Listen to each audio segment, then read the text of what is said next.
Good day to you and thank you for joining me on today's episode of Daily Bread. Still on our teaching series for the month, we are going to be addressing a new focus as we have entered a new week. So join me as we take a look at this clip from yesterday's service. We'll be right back. Covenant Pathway to a Life of Excellence, Part 4. It is important for us to remind ourselves that we were created by God for a life of majesty and excellence, not a life of mediocrity and turbulence. Isaiah 43 verse 7 said, I created them for my glory.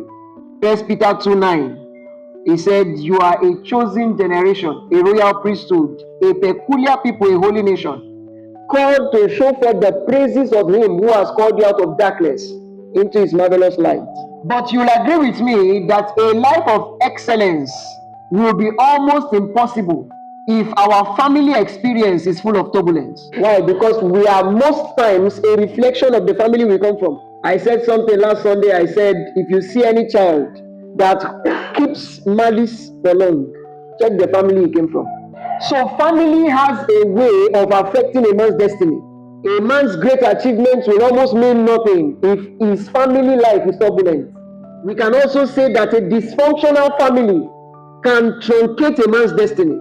One of the reasons why the devil takes joy in destabilizing families is because once he can destabilize the family, he can disorganize the destiny of any person. A man's destiny can be terminated or twisted if his family experience is disorganized. A man who witnessed how his father is always abused at home, he will grow up into a man that he will not want to repeat the same experience that his dad had. So before the lady talks one, he would have talked 100 and he'll be ready to even slap her. That's to tell you how powerful the subject of family is. And it will be wrong for us to talk about attaining an excellent life if we do not talk about excellence in family life.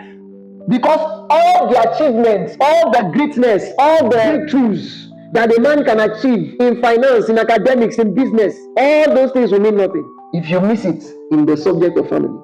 Proverbs 17 verse 1, he said, better is a dry crust eaten in peace than a house filled with feasting and conflict. If family is this powerful, then we must give it all it takes to excel in it. Welcome back and thank you so much for staying with me.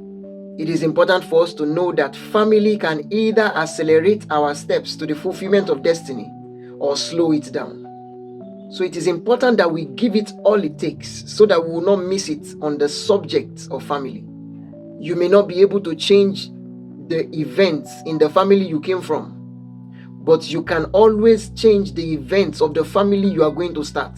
And it is my prayer that the grace to build wisely a happy family, may that grace rest upon you and I in the name of Jesus. May God redeem you and your household from every trouble and trial that you have been facing till now in the name of Jesus. And the wisdom to avoid turbulence in your family life, may that wisdom rest upon you in the name of Jesus. It's a new day and the starting of a new week, and I declare today and the whole of this week blessed for you. Every issue of concern in your life turns to testimony today in the name of Jesus. Every siege of discomfort and displeasure in your health, in your finance, in your business, in everything that concerns you, let those sieges be terminated in the name of Jesus. This week you will laugh last and laugh best. Every issue that has caused secret tears will divinely be transformed to cases of open celebration this week in the name of Jesus. God bless you and have a great day.